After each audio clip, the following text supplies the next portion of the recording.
welcome to Move Well, Live Well. We get a number of people that are coming in here with issues regarding their hip and their glute. They're coming in here complaining of sciatica.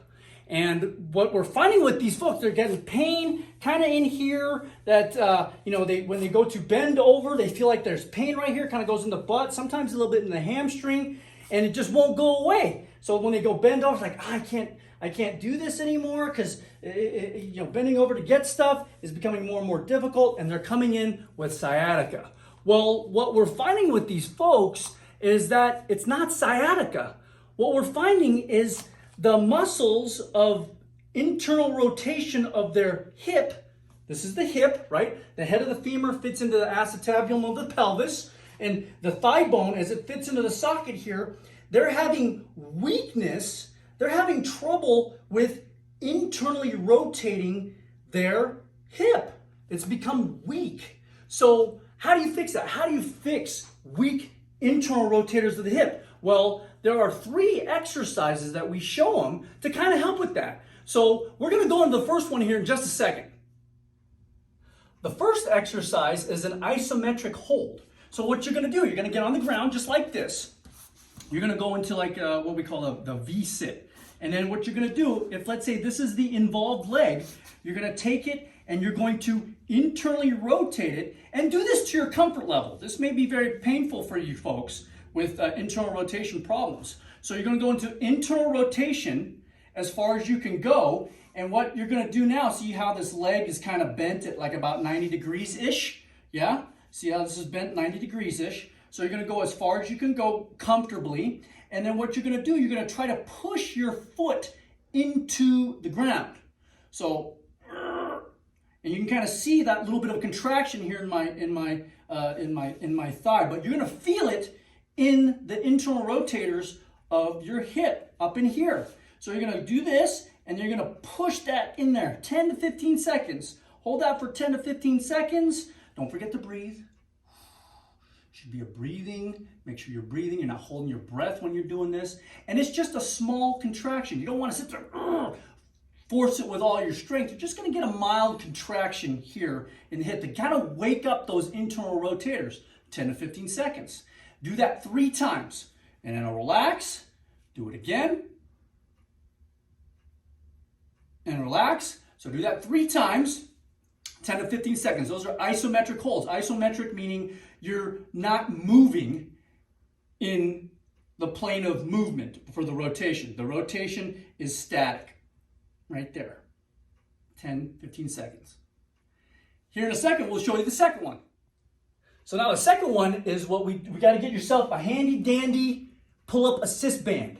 And you affix it to a post, a sturdy chair, couch, whatever you have in your house that doesn't move. That's immovable. So what you do, I'm going to turn my back against you here so that way you can kind of see. So let's kind of recap. Let's kind of remind you guys. So doing this, when you do this, this is external rotation of the femur. We don't want to do that. We want to start in external rotation, but we're going to internally rotate the femur. See that? This is internal rotation of the femur, of the hip. So what you do is you take your handy dandy band, you put it around your ankle like this. See that? And now you give yourself a little bit of tension, just like that, just a little bit of tension.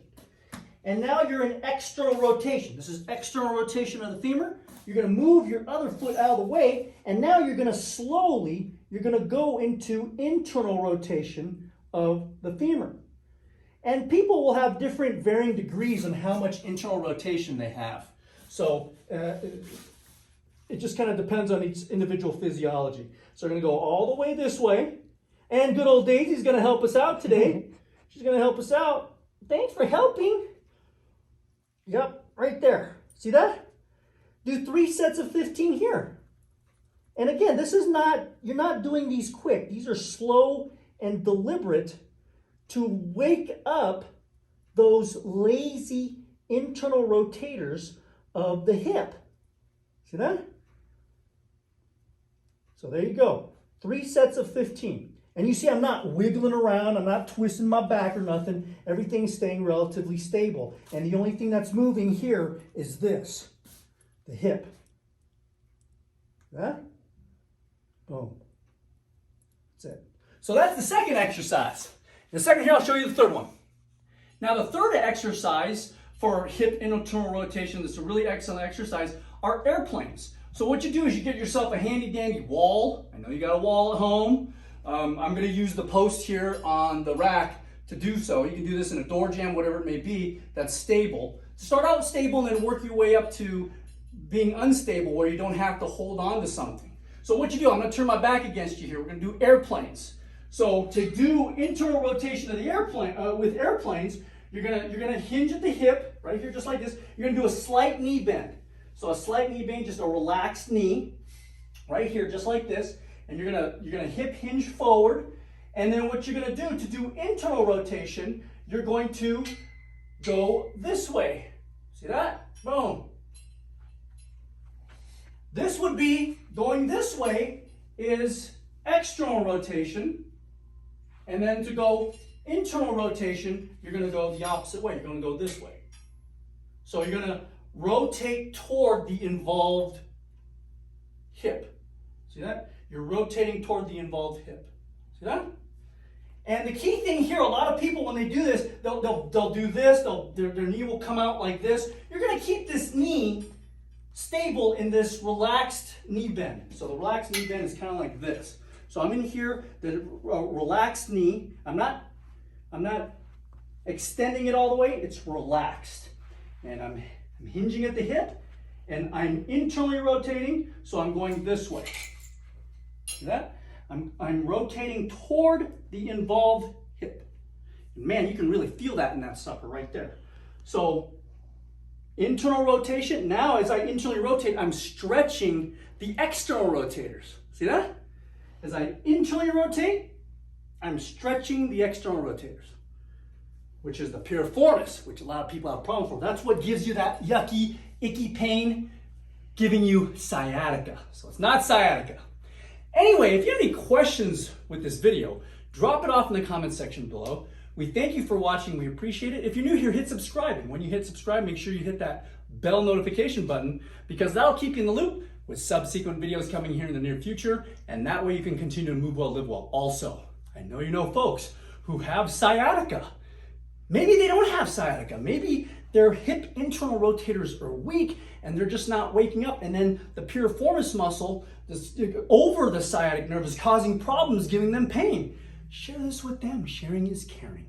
Also, give us a thumbs up, give us a like. It lets us know you care. We thank you for watching. We appreciate it. See you next time. Take care. Bye-bye.